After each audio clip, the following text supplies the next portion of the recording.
Hello and welcome back to Goatcast, episode 8. Is it 8? Yeah. I mean, 7 was like I cut 7 in half. So I guess it's 9, but I counted the last one as part 2 of 7. Numbers are hard. Not really. We're not even in the double digits. So it's episode 8. We should work on that. Either way, we haven't done one of these in a minute. I mean, a video came out a little while ago. Me and Zach haven't recorded one of these in a while.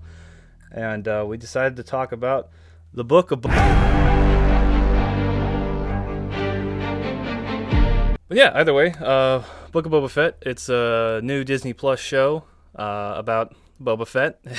It was teased at the end of Mandalorian Season 2 with a little stinger, I guess, after credits type Marvel thing. And Zach, what do you think of Book of Boba Fett? It's 7 episodes. I thought it was okay. Just okay? Just okay.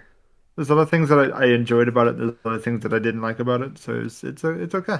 I think it's very mixed bag. I'll put it that way. It's just like there were things, like you said, there's things you like, and then other things that were just like, why? My biggest thing with this show is I just feel like they shot themselves in the foot by making The Mandalorian, because The Mandalorian is basically Boba Fett, and what people think of Boba Fett as, you know, this helmeted gunslinger who doesn't talk much. I can get you more credits. I can bring you in warm, or I can bring you in cold.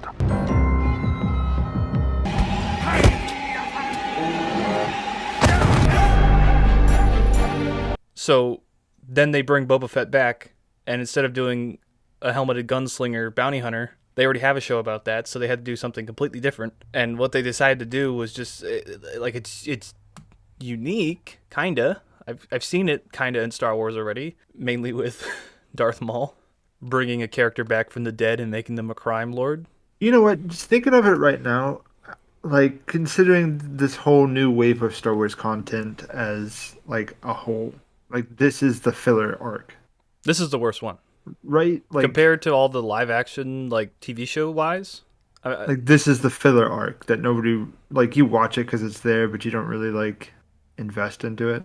It kind of sets up a couple threads, forgettable, because to get into it, the first 4 episodes are like, they have left my memory so much. The second episode, I know some of it because I like that one. But then the other 3, I had to like skim through to just remember what happened, because my brain was just like, this is information I don't need to keep, so I'm just going to let it go.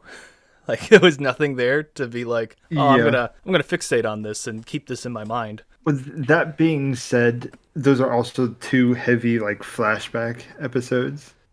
Yeah, it's very odd, because in The Mandalorian, they bring back Boba Fett in Season 2 to mixed effect. I mean, for the most part, he just fits into what Boba Fett is. He's kind of like this badass side character. He's kind of like, you don't really know where his loyalties lie. Like, he helps Mando, right, but he seems like he's out for himself. But at the same time, he's got a bit of a moral code. And he's got some good lines and has some fun action. And then it's weird because they're like, okay, he escaped the Sarlacc pit on Tatooine, so let's design him where he's got this Tusken gear. And then they made this show, and it's like, okay, let's explore why he has that stuff. He has, you know, the new Under Armour, the new... But it's so like tacked on feeling, because the Tusken thing really is only for the first 2 episodes, and then it's gone. It's referenced throughout the rest of the show, but just by like, oh, the Tuskens have made you soft. That's like the basic through line. There's no other carryover from that, really. Right. I was like, what is Boba Fett's motivation in this show? What is the point? What's the point of the show? You know? If you read the description of the show on Disney Plus, it says, Boba Fett, no longer a gun for hire, tries to reinvent himself on the dunes of Tatooine alongside Fennec Shan. And it's like, why are you trying to reinvent the character? You know? To credit, what all do we know of Boba Fett other than 5, 6, and 7, right? Yeah. Of like modern canon, he's in 5, 6, 7, and then the stuff in Clone Wars, right? He's not in 7. 7 is The Force Awakens. He's not in that. Or 4, 5, 6. Oh my goodness, I'm sorry. He's not even in 4. He's only in 5 and 6. He appears in Empire Strikes Back, dies in Return of the Jedi. I need to watch the original trilogy again. I guess so. But I mean, if you watch the special editions, they throw him in there. He's in the background of A New Hope. Maybe that's what you're thinking of.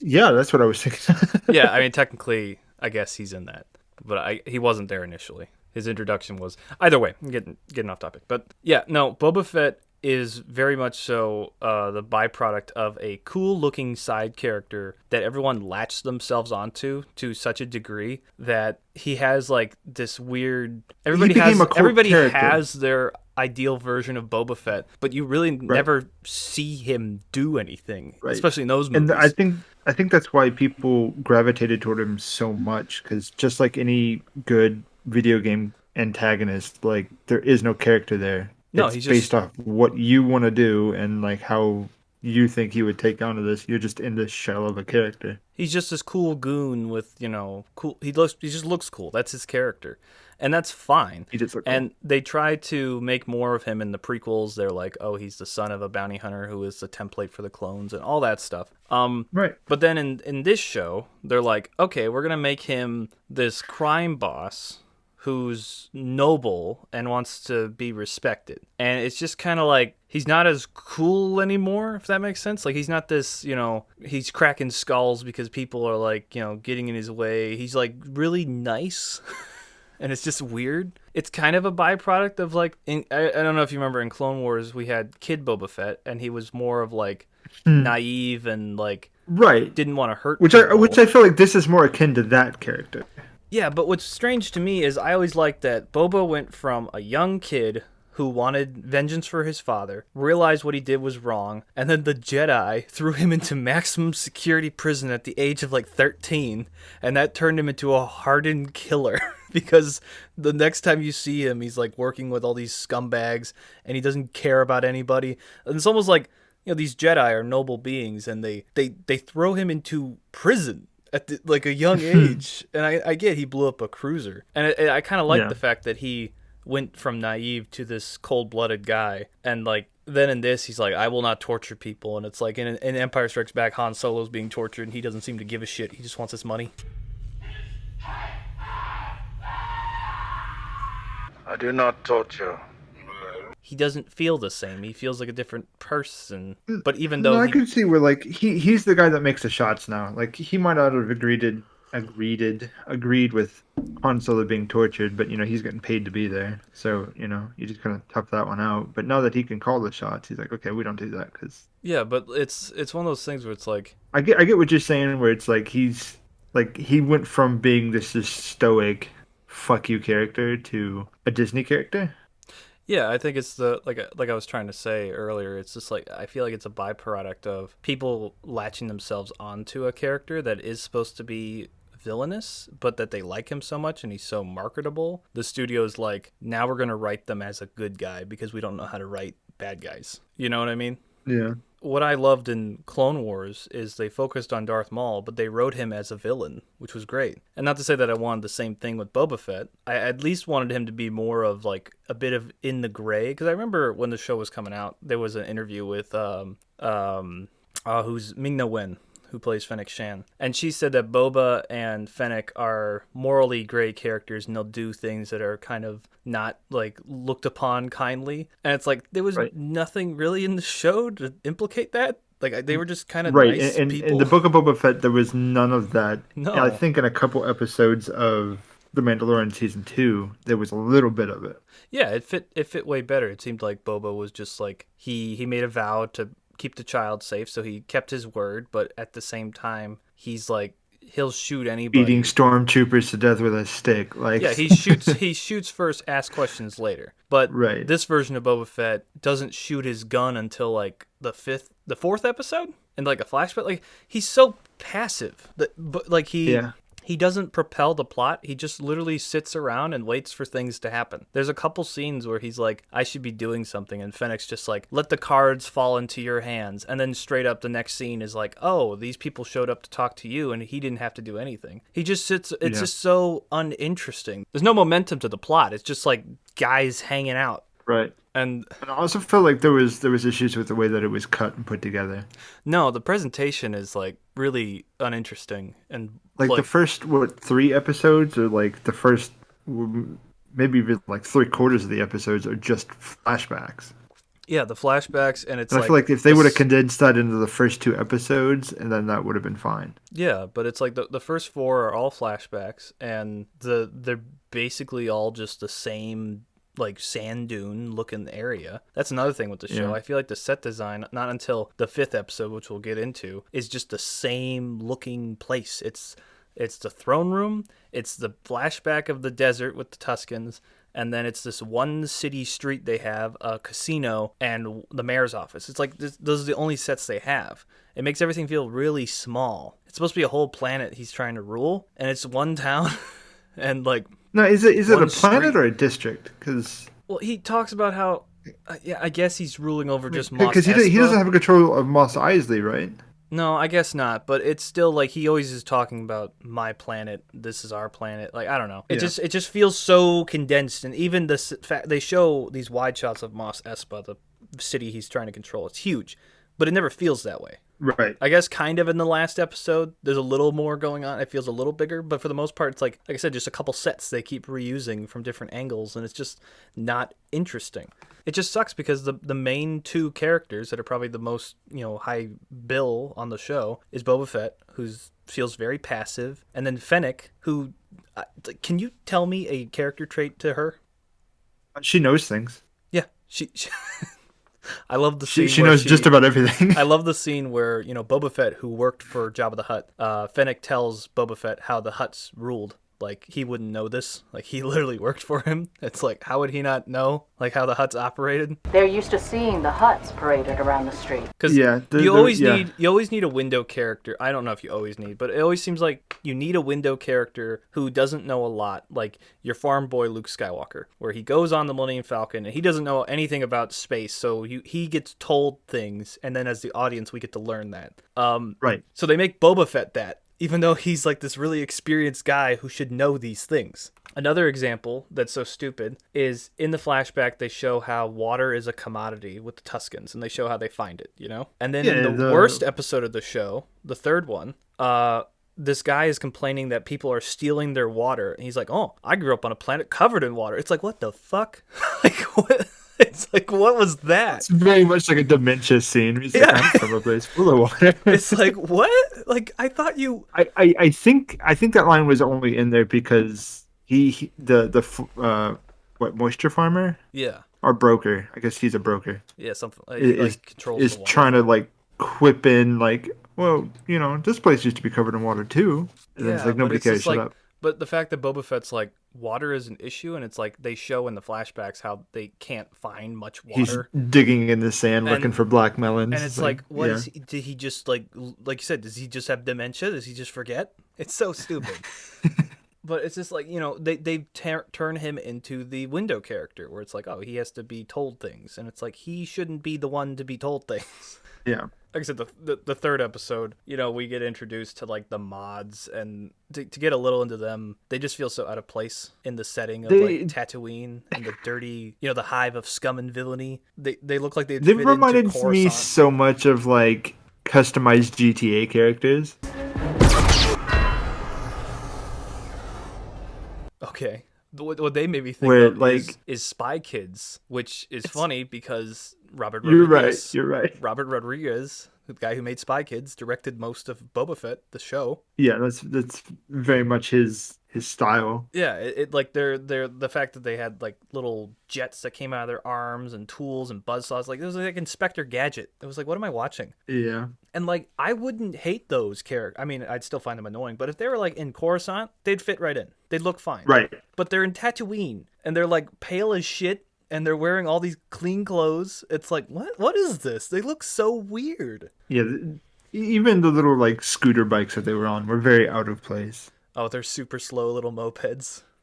Everyone's made fun of that chase scene for good reasons. It's so like uninteresting. Yeah, I don't know. And there's a scene where go ahead, where one of them's at like the freight ship and all the crew's coming off, or people coming into the city. Yeah, and he's like adjusting one of the 30 mirrors he has to see them. Yeah, and they're like walking by him as he's like adjusting the mirror. It's like, no. Yeah. I just like, I don't know how, like, why he needs to adjust the one, first off, and two, the people that he's supposed to be like looking for are walking past him. like Yeah. arm's length from him. Well, like I said, the fact that it's like everything feels so small. Boba Fett's crew consists of Fennec, two Gamorrean guards, a torture droid, these teenagers, and then eventually a Wookiee. Like it's like he doesn't feel like he has an empire. Remember when Darth Maul like took over like 10 syndicates and stuck them all together and had this huge like operation? Boba has like a little street gang. Like how's he supposed to enforce anything? Yeah. And like why would he hire them? It just feels so like what he's like, you want to work for me? It's like, why? Why do you want these guys? What are they going to do? That little girl doesn't look like she could take on a sandwich. And then she's fighting. Well, you know why he wants them, right? Because they helped him save Finnick. So he owes him one. Yeah, they show like the flashback. I did want to say, though, I felt a problem with this show. There's no clear villain for a long period. I mean, let's be honest, there was a couple issues. Yeah, just a few. Like, again, back to the way that it was cut and put together. Like, there's no direction until at least episode 3. Yeah, which is like the worst episode. And even like the setup that they're doing in episode 1 and 2 kept getting interrupted and introduced it with new things. And you're like, okay, well, okay, we're going this way now. Okay, who's that? Oh, okay. Because it's like nothing was ever like set up and then followed through in a way that made like the first sense. The first thing they set up is the mayor is like not wanting to respect Boba Fett. So the mayor is the villain. They set up in the flashback that the Pikes are involved in episode 2 with the train, which was a fun scene. The train scene. No, the train scene was. It's a little like it's the same train set, I'm pretty sure, from Solo. So it's a little. They even do the whole thing where he lifts the hatch to block blasters.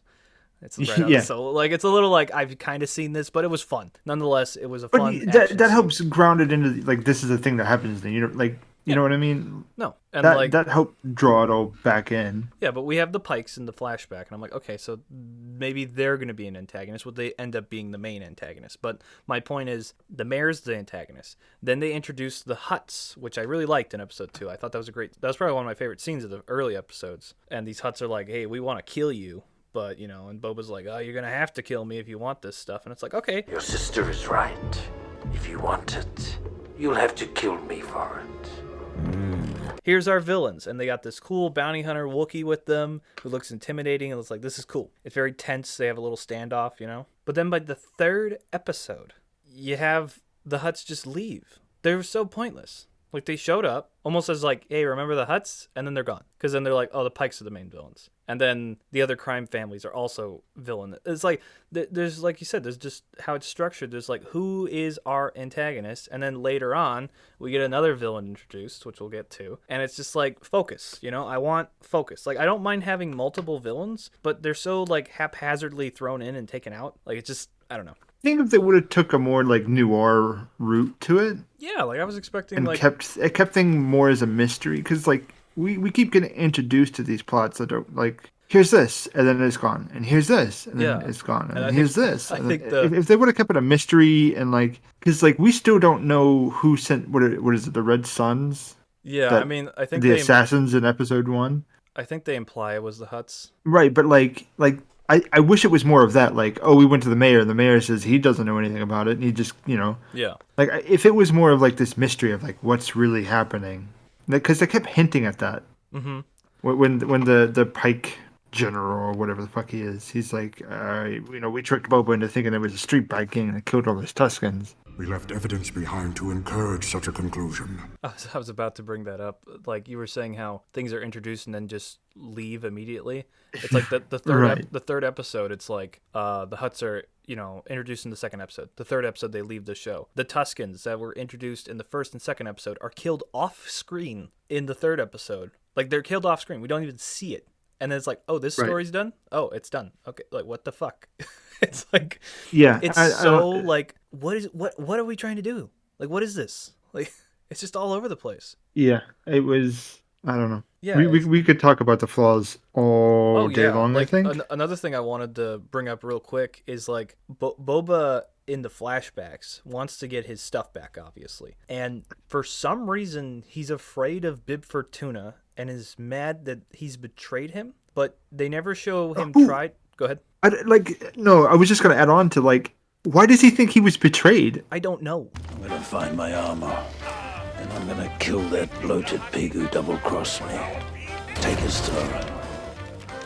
They never explained everybody assumed that he was dead, right? Like he's dead. And he says I think a good chunk of the fans is like, okay, the character's dead.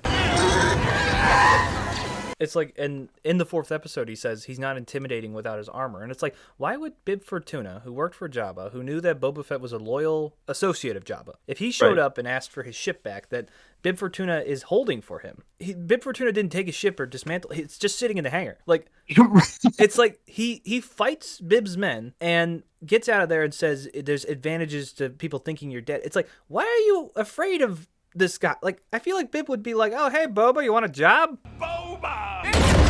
No, the benefits of people thinking that you're dead, I get that. No, be the dead like, guy, go do something else. But when you worked break with into the this place and guy. steal your ship, like, It's like who would come in, break into it's like aren't Jabba's palace aren't to the steal? people at Jabba's palace like friends with Boba Fett? Like they all know who he is. It doesn't make any like Boba Fett isn't mad at Han Solo, Luke Skywalker, and Princess Leia who got him into that situation in the Sarlacc. No, he's mad at Jabba's men who were his friends that he worked with. Just imagine going to work, somehow getting lost somewhere, and then like having to sneak back into work to get your car back and beating up everybody in your way. Like that doesn't make sense. It's so like it was a fun scene at the end of Mando season 2 to have him kill fat Bib Fortuna. But then they try to give context, and I'm like, what? Like you could have just said like he doesn't care about Bib Fortuna, shows up and shoots up the place because he never liked him. But he's like afraid to go in there without Fennec to steal his ship back. It's like, why don't you just ask? And then immediately after that, he goes where to get his armor? So he crawls out of the Sarlacc pit with his armor, and then Jawas steal it, and then he goes back to the Sarlacc pit thinking that the armor's in there. Like, I get that he was dazed and, like, in stomach acid for who knows how long. Right, but he woke up and then immediately got shackled by Tuskens. Yeah, so he just assumes why wouldn't the armor's why wouldn't the Tuskens have his armor? Which he, obviously finds out that the Tuskens don't have his armor. And 2, not put together that he crawled out of the Sarlacc pit without the armor on? Yeah, that's what I mean. It's like, was he just that delirious that he didn't know what he was doing? I don't know. Why was there a stormtrooper inside the Sarlacc pit? Why was there a stormtrooper in the Sarlacc pit? Was it because they didn't want to show a rotting corpse? No, because he needed it to breathe, right? Yeah, but why would a stormtrooper be in there? I mean, why would he need to breathe? Why wouldn't he just like? Doesn't his suit have air filters? I mean, obviously not, because he needed I don't fucking know. He needed a little air hose. And this is like I really like Tamara Morrison. I'm glad that he had fun, and I'm glad that he's back. But man, is he old? Like, it's like, and Boba in this show is supposed to be 40. That's like his canonical age, and he's like 61, I think, in real life. Yeah. And like he looks like a 60-year-old. So how long has he been out of the picture? I don't think it's. I don't know how. Do we have a number for that? Someone's gonna get mad, but like I know that I'm pretty sure Mandalorian season 1 takes place 5 years after Return of the Jedi.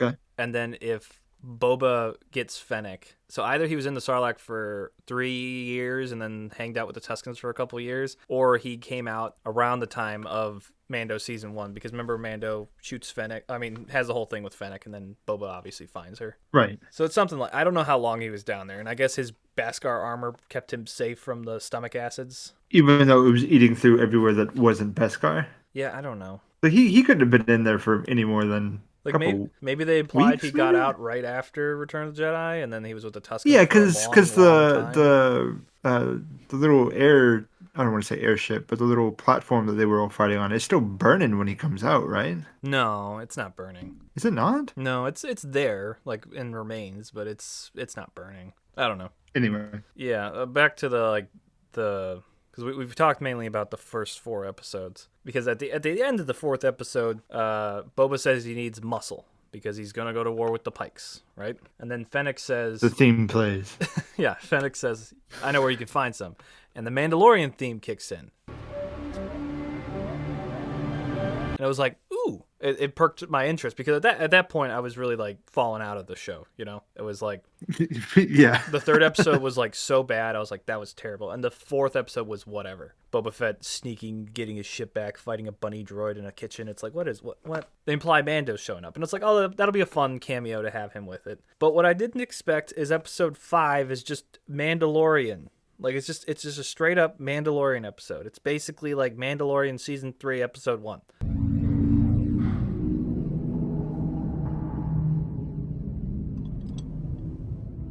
No, 100%. Boba Fett's not even in it. He never shows up. It's such a weird thing. And like afterwards, like it's almost as if like they were making the show and then they're filming it and they're like, this isn't working. Get Mando back. Get everybody back. We're going to throw a Mandalorian episode in the middle here because this isn't sticking. And all of a sudden it's just a Mandalorian episode. It's so strange because I can't think of another show that has that like shows that have crossovers where they literally just have an episode in there. Like it's not even like Boba's with Boba Fett. It's straight up Boba's with Boba Fett. Mando's with Boba Fett. But no, it's just straight up Mandalorian by himself. Yeah. And it was my favorite episode of the show, which is sad. It's not even about him. It was like, immediately it's a new location. We're no longer like the production value alone just felt so much better. We kept seeing all these new locales. It was like this Halo ring, like ring world, which was really cool to see. I was about to say, do you know where that place is? No, I have no idea. Because I don't know.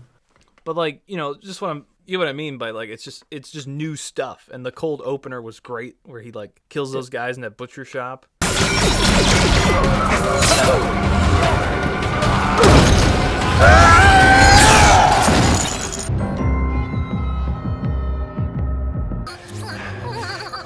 Who I am? I am Boba Fett. That might have been... It's like the best... I don't want to say it was the best cold opener. It was a good cold opener. It was better than any other one that we've had so far. Yeah, one of my favorite cold openers for Mandalorian is for the first episode of season 2, where he strings that guy up under the streetlight. Yes. That's a great one. Yes. Like, that's just like... It reminded me of that, where it's like, that was badass. And it sucks because our title character of Boba Fett was not allowed to be badass at all, really. And then Din Djarin shows up and steals the show. Yeah, no. And like it's a fun episode, and it's basically setting up stuff for Mando season 3. That episode has like nothing to do with Book of Boba Fett. They show how Mando gets a new ship. It's an End-1 starfighter, which is really cool to see. I love the design. We get to see the mechanic lady that I know you love so much. R5! See if the Jawas are still out back. Dated a Jawa for a while. They're quite furry. Very furry. That episode was rough for me. Just hearing her go on and on and on and on. I like her a lot. I know you don't, but I don't mind her that much. It's just in that specific episode, she kept making like, here's these mechanic references. Oh yeah, there was a lot of that.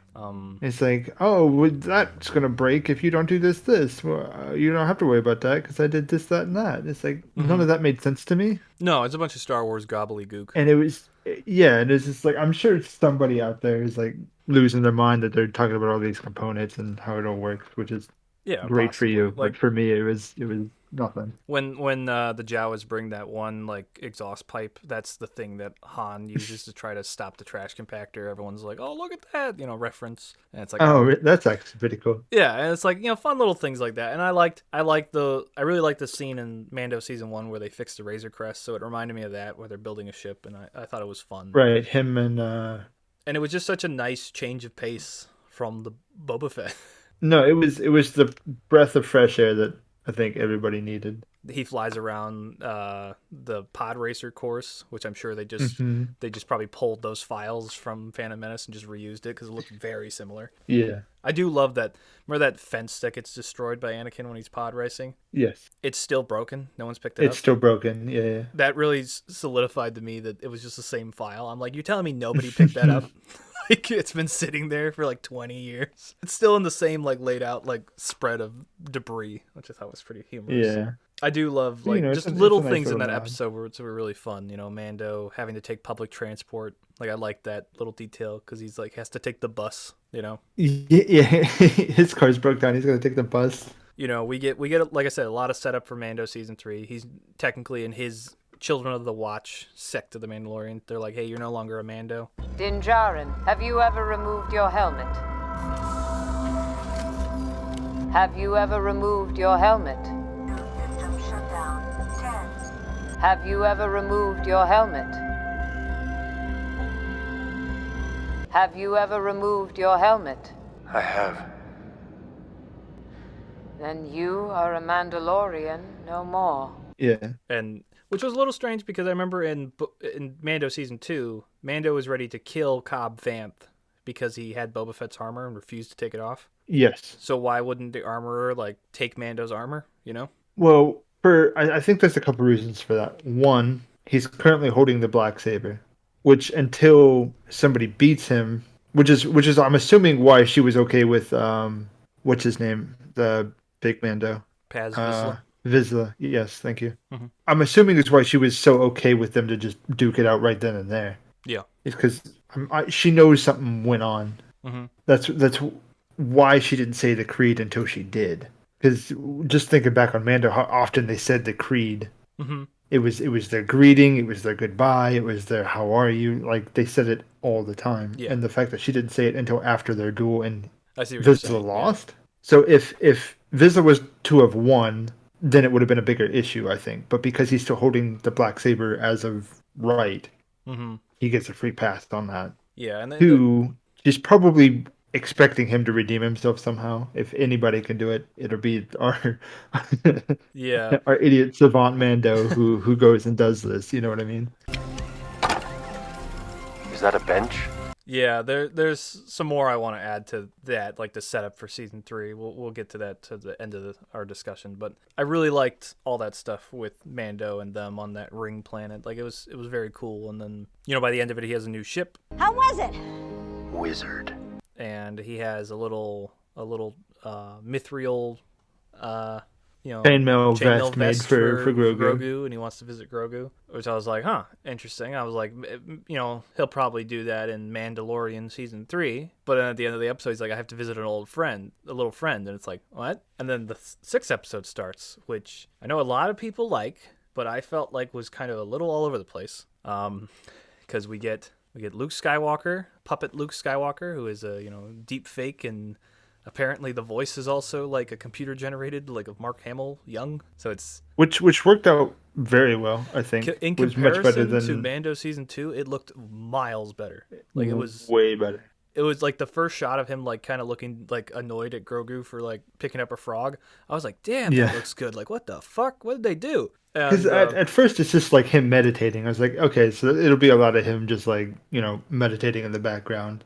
Yeah, but like Luke shows up. We get Grogu, Ahsoka's in it, R2D2, and R2D2 is there. And then we see Cobb Vanth, and then we see later on, Cad Bane, and all this stuff. And it's like, geez, like you want to like what show are we watching? Are we watching Mando or are we watching Boba? Like what's going on? A lot of the stuff with Grogu and Luke was fun, but it just for the book of Boba Fett, it just doesn't make sense why it's there. Like, it would have been fine in Mandalorian, like a season of that. Which is why Book of Boba is the filler arc, where they're using this to set up other things. Because things have to start somewhere, and it's just filler episodes. It's all this was. Which is such a waste, Like, I wanted a cool story about Boba Fett or something, and it's like, it feels very Marvel-esque. I'm sure we'll hear more of him in Mando, Yeah, I don't think this is the last we'll see of him by any means, but... But see, now Mando has a safe haven. He can go hang out with Boba anytime he needs to. Yeah. He's got an IOU from Boba, so 100% he's going to cash in on that at some point when things get heavy. It's he's got these relationships with these characters. Like he's going to need muscle somewhere, so why wouldn't he take Chrysanthemum with him? Yeah. It's just setting up for all this stuff, which I get, but at the same time I'm disappointed with. Oh yeah. Because, like I said, as fun as it was to see Luke and Grogu, and I like the training stuff, it just doesn't fit in the show. No, I would have been happy to wait for that. Yeah, and have them... Even Ahsoka being thrown in there, I was just like, what the hell? Like, man, I understand why she's there. Have you seen that, like, official poster for the Book of Boba Fett now? Where it's got Luke on it, Grogu, Ahsoka, and it's like, these guys aren't even in the show. Oh, They're in one no, I episode. didn't. Like, the official poster now has all these characters plastered on it. Oh, shit. How is that fair for, like, marketing? Or, like, it's like, you're going to watch the show thinking, oh, these characters are going to be in it, like, a lot. And it's like, no, they show up and then they're gone. It does. It's got Mando with the Darksaber. It's got Luke. It's like, it's so cluttered. It's got the twins. It's just like, what the hell? And half these characters are barely in it. This looks like a band put it together. And that's what I heard from some people. Like I could do this in Photoshop. Yeah. Ahsoka tells Mando that he shouldn't let Grogu make attachments, which I'm a little upset that I was hoping they were going to have a Luke Skywalker redo the Jedi in a way where it's like, they're not going to be so, oh, we can't have emotions, we can't have attachments. Because I always liked in some of the legend stuff, it was like Luke had like romantic interests in different things, and like he wasn't like closed off like how the prequel Jedis were. But then in this, they're just showing him like a prequel Jedi, where he's like, you have to choose and you can't have any other way, and it's like, wait, what? Yeah, like in those books, Luke has kids, doesn't he? I don't remember. I know Han and Leia have like 3 kids. I don't remember. Han and Leia has a couple, and I want to say that Luke has some. But I could be totally wrong. Yeah, but I'm not a huge fan of how they had Luke be so like I don't mind him telling Grogu he has like a choice, like he doesn't have to stay with him, but the fact that he's like, if you go with the Mando, you can't be trained, Yeah, no, that I didn't like that. Luke was an asshole for doing that. And then people have pointed out like, how the hell did he get Yoda's lightsaber? It doesn't really matter. I mean, the same way that what's her name had Luke's after he had his hand removed. How'd you get that? A good question for another time. We'll never answer this. Don't ask. No, but it's like, we have that. Mando leaves. He gives the shirt. I love that he calls it a shirt. He gives the chainmail. I hate that he calls it a shirt. I hate so stupid. But hey, that's the shirt. You got the shirt. He gives it to him, and then he goes and meets up with Boba Fett. Boba Fett doesn't speak a word. He's just standing there. Boba needs troops. I love that Fennec's like, we have Black Chrysanthemum and the Din Djarin and the Mandalorian. We have enough muscle, but now we need foot soldiers. It's like, so you don't have enough muscle? Is that what you mean to say? Like, you need more people. Like, what are you talking about? And then Mando's I think I can help with that. And he goes to Mos Pelgo. Like, why are you getting these people involved? Freetown, excuse you. Yeah. But, the opener to this episode is Cobb Vanth shooting some pikes and dumping the spice, So it sets up that the spice is starting to run through different areas of Tatooine. And, he's in charge of that area, and he wants to keep it safe from drugs. I do also love that in this show, Boba Fett is talking about how spice is killing the people of Tatooine, but we never see it. Spice is killing our people. Let Marshal Vance. It's like, this is a bad thing. It's like, you ever heard of show don't tell? Like, show us why it's a bad thing, Right, like as a casual Star Wars fan, I'm not, I'm going to just blanket that statement already. Yep. I don't know the negative implications of spice. Like, I've not yet seen that. I understand that drugs are bad. Well, air quotes there. But the spice in Star Wars, from what I know, because I don't even know much about it, I think it's supposed to be like a strong hallucinogen. So sure. But they never show you. So it's like, how is this? Like, you can't set this up as if this is destroying. Like, Boba Fett's always talking about the people of the city, and we never see him interact with the people of the city. That's another problem where it's like, I'm just thinking of the first time that we've like I'm like the first time we see the cantina, and there's guys in the back on hookahs, and everybody's sitting around the bar, and there's these glowing floaty drinks, and yeah, like, you're telling me not a single one of those, whatever they're smoking in the hookah back there, whatever space age stuff is happening here, that the spice is this bad that you can't show me on screen. And you're telling me that Boba Fett's never dilly dabbled in drugs, working for all these fucking like crime bosses, and, he's all of a sudden this goody two shoe. It's like they rewrote him to be a good guy basically. And yeah. But either way, Mando wants to get the help of Freetown, and it's like, why are you trying to get these people killed? Like, don't get them involved. Fuck. Even Cobb Vanth is just like, we're even. Like I don't owe you anything. Like, what the fuck do you want from me? Yeah, he walks in the bar. He says he's even. And then the bartender's like, it's not our problem, Marshal. And He wants to round up everybody who's willing to fight. No, I love the bartender. He's one of my He's a fun little favorite side side characters. Mm-hmm. He's always got something to say, and he's he's obviously been there long enough that he gets to have a say in what goes on. And we need your help. The town wants no part of it. That's a city folk fight. Yeah, they also have introduced this deputy character just to get fucking gunned down.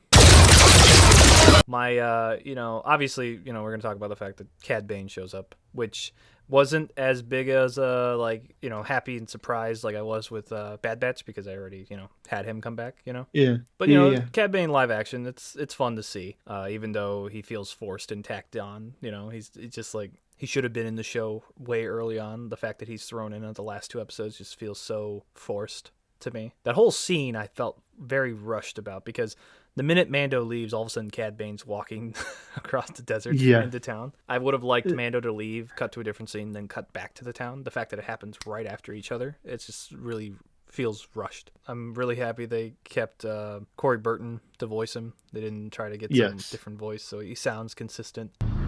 I'd be careful where I was sticking my nose if I were you. I was a little iffy on the practical look. He looked very different, obviously, but it grew on me, especially in the finale. I thought it looked actually pretty good. I was happy that I still haven't gotten over his overbite. Yeah, the overbite's a little. His teeth are way bigger than like how they've ever been portrayed in like the cartoons. He's got like in the cartoons he's got normal teeth and like 2 fangs, like large canines. But in this he's got just big shark teeth. I feel bad for the actor. He's got a full face prosthetic and then the teeth prosthetic. These big teeth, yeah. They did a good job, and like, they have a little standoff and a shootout, which is, fun to see. Very Western. I liked all Bane's dialogue. He shoots Cobb and kills his deputy. That's kind of the ending to the 6th episode. But like I said, everything about that episode felt so all over the place to me. Can I just point out that both Cad and Cad managed to pull guns, shoot at each other. Cad Bane then had the opportunity to fire 5 rounds into the deputy before he even drew. Yeah. Like, that's what was bizarre. Like, he shoots Banth once, but then flat out murdered the deputy. Like, if you really wanted to send a message, would you not just shoot and kill the sheriff and then... Well, what's so stupid to me is in the finale, they're like, he killed the sheriff in cold blood, and it's like, obvious, we saw him get shot in the shoulder.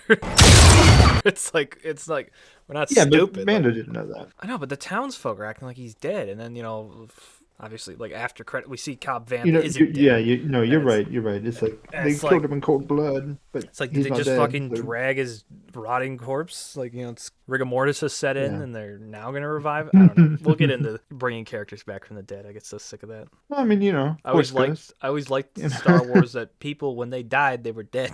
The only exception to that was Darth Maul, because he really wasn't a character, and then they made him one. And now you could argue the same thing with Boba. I just feel like it was done worse. They brought Boba back, and now like what would they really tell a story?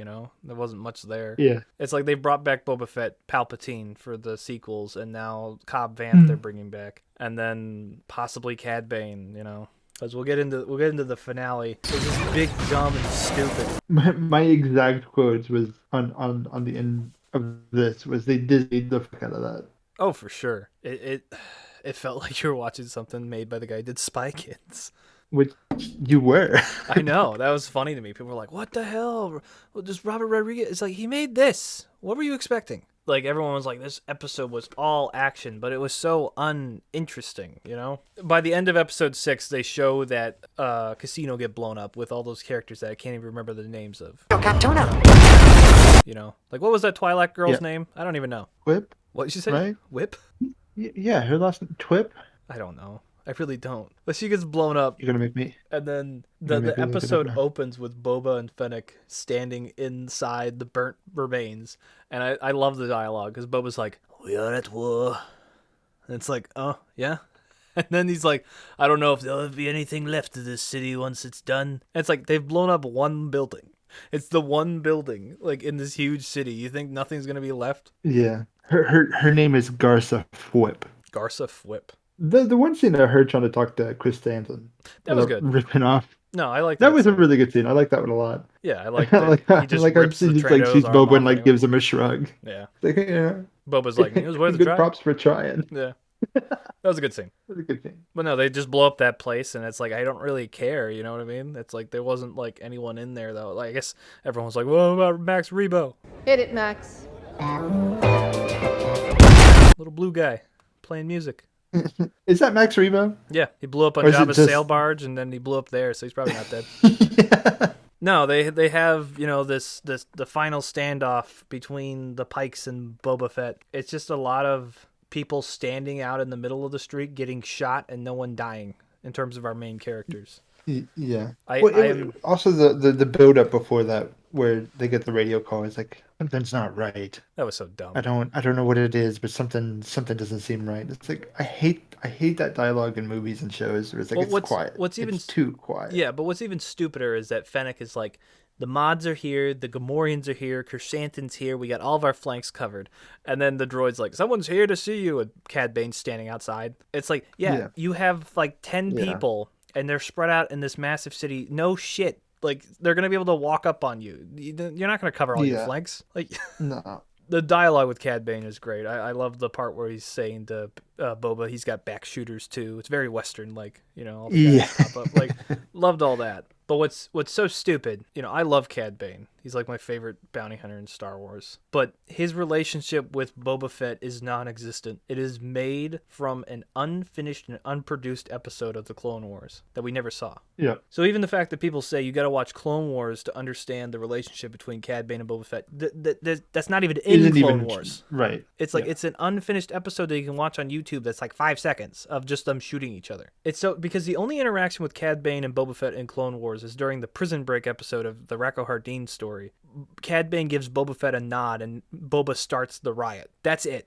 That's the only time you see those two talk to each other. Or they don't even talk. They just look at each other, you know? Yeah, they look at each other and get a nod and then Hope breaks it. In the lore and everything, Cad Bane and Jango Fett were like rivals. So like Jango was killed unjust and he never got to see who was better. So he trained Boba to be as good as his father and then to see who was really the best. Doesn't really make a lot of sense, but, you know, whatever. We never got to see any of that. So introducing Cad Bane into the show last minute as, like, this antagonist feels so, like, forced. Because it's like, there's nothing here for this character to work with. He's just a scary guy to shoot at, you know? Yeah, and I just felt like something was lacking with... I did like the lines, like, you're older now. No, you got soft in your old age, and Boba's like, we all do.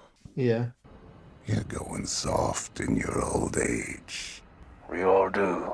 No, but you know, I wasn't a fan of that ending scene. Anything about it, I was just like, I was sighing through the entire episode.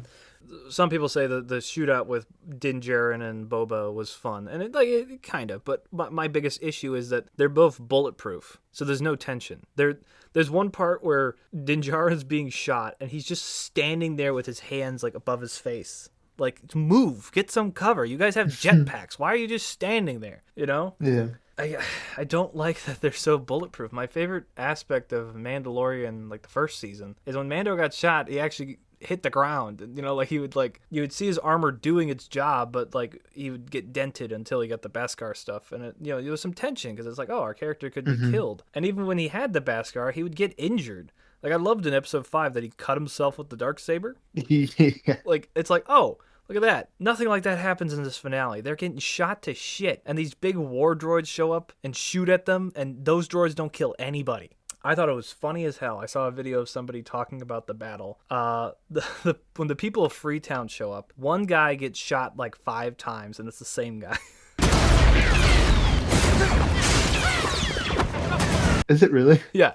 It's like the same guy getting shot in like a bunch of different like scenes, but then like by the end of the fight he's alive. Like they just have like a certain amount of extras. So they're like, well, just keep having this guy get shot from every angle to make it look like people are dying. Like maybe that was...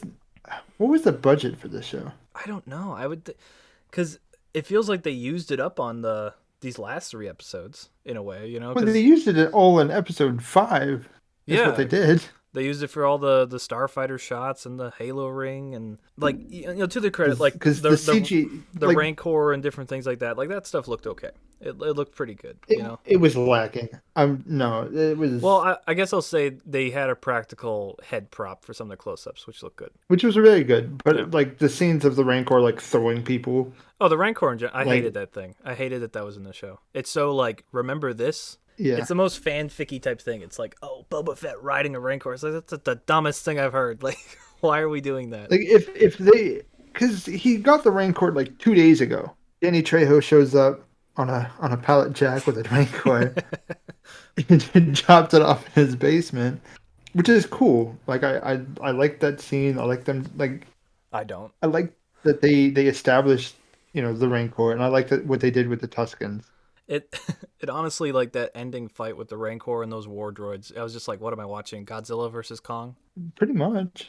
It's like, I'm sure some people got a kick out of that, but I was just like, this is so stupid. Yeah. Like, those droids were cool, but like, when you realize they don't kill anybody, it's like, what the fuck? Like, one of them knocks Din on his ass and then like attacks him with its feet. And like it hits him in the thigh, and it's like, shouldn't his bones shatter? Like he's got that little armor plate. Like the that's not fact gonna that they didn't anything. have a consistent speed through any of that scene. No, it was like, so slow. They just kind of like they run up, they mosey about, and then they skip 12 feet ahead. Like the group's running down the street at one point, and then Boba and Mando are distracting them. Yeah, and then in the next scene, the robot is like on their tail. Like, how does like? And what bothers the shit out? Like, I hate the fact that their 2 characters are bulletproof, but then everyone else is just standing in the middle of the street. No, 3 characters. There's 3 characters that are bulletproof. Are you talking about the Wookiee?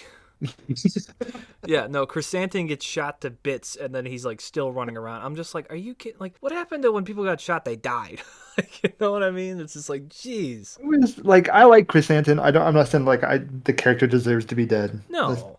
But come on. There's no logical reasoning of why he's eating a fruit in the end credit scene. Like, zero chance that anybody else would have survived that. He got shot in like the back of the knee, and then they had to run and get him. And then the next scene, he's sprinting again. It's like, how? Yes. Like, I get it. Wookiee's a badass, but still, like, there's no way. It was just so like uninteresting. They're just standing there shooting. Like, there's some fun to be had. Like, it was just like, oh yeah, Star Wars. It was them in cover, like, oh, what are we gonna do? And then running to another piece of cover. Oh no, what are we gonna do? And then Boba Fett's like, I'll be back, and leaves, and gets the Rancor, and everybody's pointed this out. Why didn't he just fly in with Slave One and blow up the ships? Like, just gun them down. Like, he's got this giant airship that he could just gun down the pikes with, but instead he brings the Rancor. Ooh, I don't know what the ship would have been able to do against the bots, to be honest. I mean, they got fucking massive cannons. Like, he's got rockets and but they got the shield. Like, that's why he went and got the Rancor, right? It's because the lasers weren't doing anything with the shield. I feel like the ship would have been able to do something. Drop a seismic charge on the city. Just blow I it was up. about to say drop a seismic charge in the middle of the city. No, but then they throw baby Grogu in there. And it's just like, oh, when she loses her tooth. I love that. Grogu's there, and Grogu chose the chainmail over the lightsaber. Obviously, you gotta love the fact that Luke doesn't even deliver Grogu to Mando. He just sends R2 to drop him off to some shady mechanic shop. Yeah, it's like Luke's a really irresponsible individual, I guess. It's just no, that was great. An X-Wing shows up. She's freaking out. I think the cops are here. Yeah. It lands, and we see R2-D2, and it's just an empty cockpit. And, like, at that point, you're, like, piecing together what's going on. And then his little face pops up, and she goes, look at you. They have a, confrontation with Boba Fett and Cad Bane. I love this Rancor is tanking, like, cannon blasts to the chest, and then runs away from a little fire, Yeah. It's like, really? And then, Cad Bane's just like, I never figured what's your angle. And Boba Fett's like, these are my people. This is my city. I won't abandon them. It's like, what does that mean? This is my city. These are my people. I will not abandon them. Like, I haven't seen you talk to any of these people. It's like, I do not know the motivation of our main character. And then... Yeah, it's such a stupid line. Like, It's frustrating. Cad Bane's like, I'm still faster than you. And Boba's just literally like, I have plot armor. I'm still faster than you. But I have armor. Like, that's his response. It's like, okay. Because Bane outshoots him. He's about to shoot him point blank. And then Boba's like, I'm a Tusken. He's got the music like... And then he's like, I knew you were So killer. even in that scene, the way he cuts from flat on his back to up on his 2 feet in a cut of a frame. Yeah. No, it's so Bane's like pointing his gun right at his face. Like, how would he be able to, like, whatever. But like, he gets up, he stabs Boba Fett with a stick, and it's like stabs Boba Fett. He stabs Cad Bane. You know what I mean? And it's like he kills Cad Bane. It's so like Tamara Morrison's got this really like he's gritting his teeth and zooms out, fades in, fades out, and then it just cuts away. It was so weirdly edited. I didn't like that at all. It was like, what the hell am I looking at? Like, it was just like fading in and out, like zooming in on his face. He's just gritting his teeth. You gotta love that something that's stabbed into someone's chest comes out bloodless and it has like this sloshing noise, like this, and it's like there's nothing on it. It's like, what the fuck, Disney? It reminded me of not to the same degree, but in Black Panther, they slit someone's throat like, in slow motion right in front of the camera, and it's like there's no cut, no blood. It's like, what the hell? Like at least you see it enter his chest, but it's like there should be some blood or something. Like, come on. And it's like Cad Bane doesn't even have red blood. It's green. You can get away with it. You had Mando decapitate someone. The bag is dripping green blood everywhere. But, everyone's like, oh, Cad Bane isn't dead because his little chest light starts blinking and it pans over him. And I'm just like, can we just let characters die? As much as I love Cad Bane, let him die. Don't ruin him anymore. Let him die. Yeah, it's like, as much as people are like, well, he got wasted in this show. It's like, I'd rather him just be killed off than brought back over and over and over again. I like when stories have stakes that someone can die, Right. Because it just, you're more invested. And it's like the fact that it's like, if Cobb Vanth doesn't die and Cad Bane doesn't die, it's like, okay... It's like, where was this show gonna go? What's next if they're gonna continue this show? But then they have Fennec kill all the loose ends, like in one like tacked on scene at the end. She kills all the bad guys, so it's like, okay, there's no more threat. Everything's tidied up, and the show has a conclusion to a part of a different show. Mando season 2 ends with Mando on his own and Baby Grogu going with Luke, and that gets resolved in 2 episodes of a different show. Yeah. Like, oh, you want resolution to this story? You got to go watch this thing. Yeah. Very Marvel-like, where characters get, character development in a completely different movie that's not even about them. Which is why, like, I don't know. Because this show ends with, like, I don't know what they're going to do with Boba Fett in terms of his story here. It's wrapped up. The Pikes are gone. The Hutts left. All the fellow, like, families were killed off. That's the thing. Now that they got all of this shit out of the way, they can do what they want with Boba. Yeah, they can make him what they want. They can make him Boba in the Mando show. You know what I mean? I guess I do. Like, they don't have to worry about all this sad story and how he got the throne and what how he got control of Mos Espa, and like it's already done. It's not done well, but it's done to the point where like you don't have to question it anymore. It's like, okay, they covered all that. I get what you're saying, but he owns Mos Espa. He like I don't agree with it. I didn't enjoy it, but like I get what they did and why they did it. Yeah, you gotta love at the end of the show where Boba and Fennec are bowing to all the people who are like grateful to them, even though they destroyed half their town. Boba's like, we're not. Thank you for getting spice out of my driveway. Yeah, he's like, we're not suited for this type of work. It's like, so you telling me this was a waste of time? You don't even want to do this anymore? Like, what? We are not suited for this. No, the entire show is like, I don't want to be a bounty hunter anymore. I want to stick it to the assholes. And it's like, I want to be in charge. No, this is hard. I don't want to do it anymore. And then the show literally ends with Grogu and Mando. What bothers me is we talked about how in episode 5 of this show they set up that Mando's going to try to redeem himself, but now Mando's back with Grogu. Does he really give a shit? Like, he's got his clan of 2. Like, he could just continue like doing his thing and he doesn't have to prove anything. Right, what's to anyone. To stop him from making his own clan at that moment? Yeah, like there's no like we have.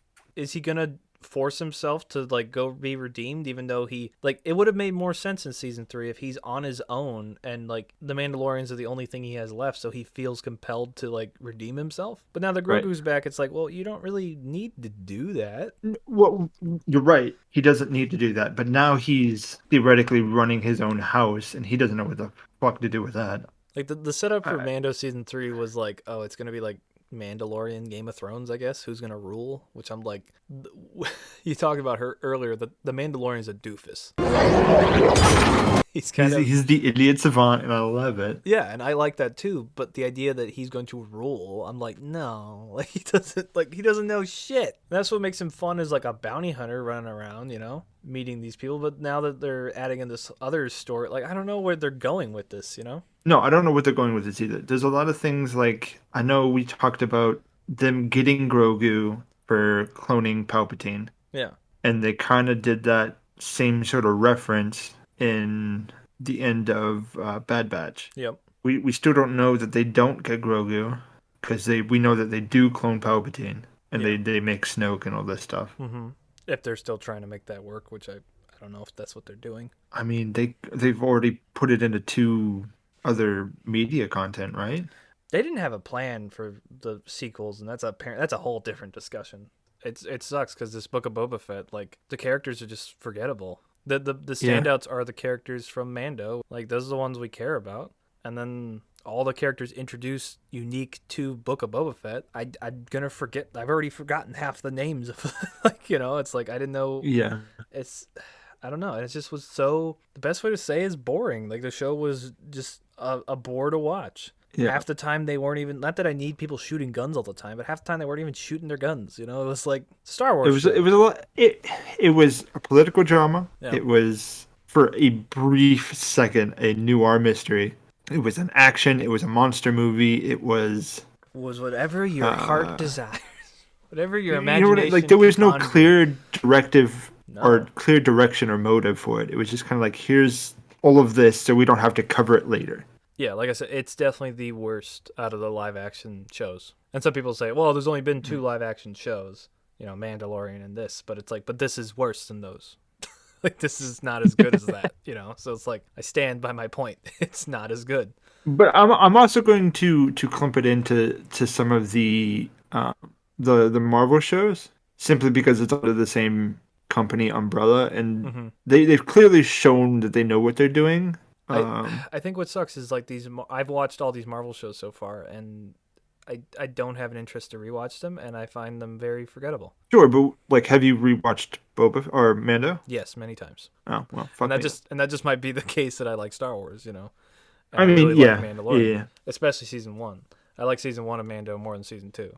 That's another discussion, but no, I just you like 1 more than 2. Yes. Okay, we'll talk about that later. Yeah, no, I have my opinions. We'll do an after show on the GoCast. Yeah, but no, yeah, and it's a with this. Did you have anything more to say about the TV shows? I'm sorry, I kind of cut you off. Oh, no.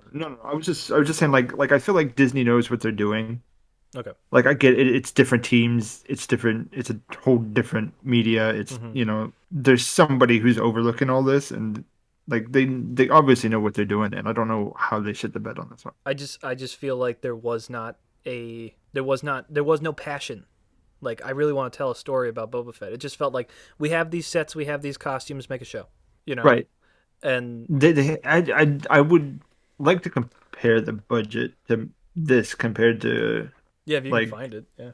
Yeah, actually, give me a moment. I'll look it up right now. The Book of Boba Fett's budget compared to The Mandalorian.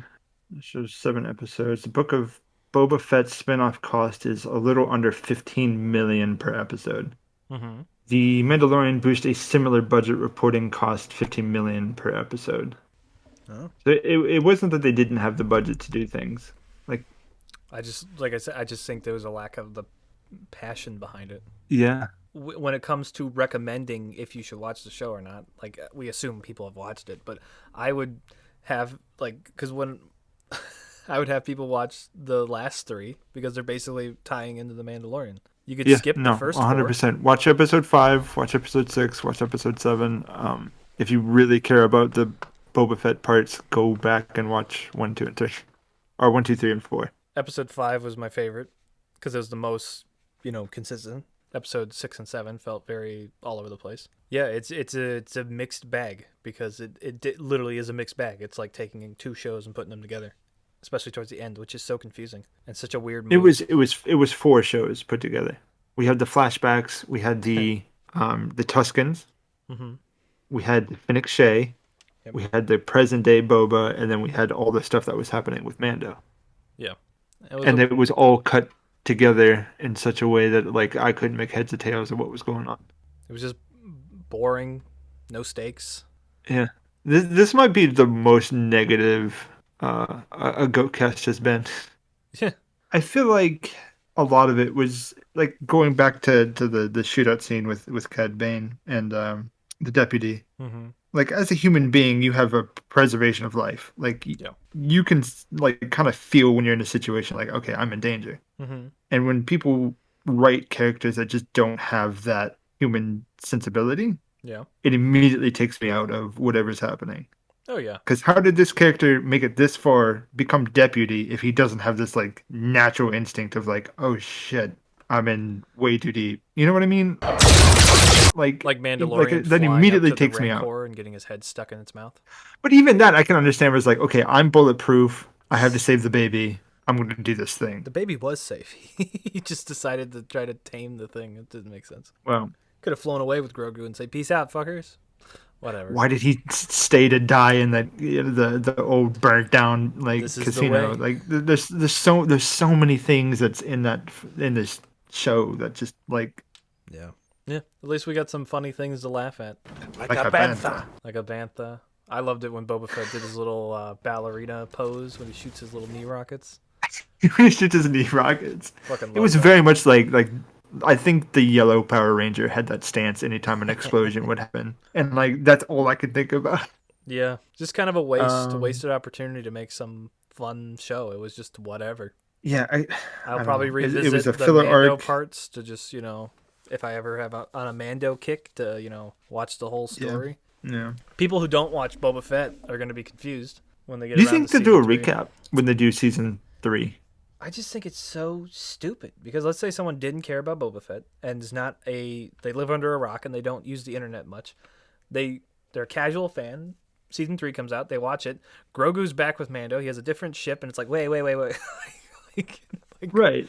It's just so stupid. I don't understand why they did that. Like I said, it felt like a Marvel thing. It's just so weird. It's like, oh, here's a character that gets us, character development in a different movie. Okay, well, we're dragging on a little bit. We're in an hour and a half here, so we'll shit. Yeah, we'll cut this off short.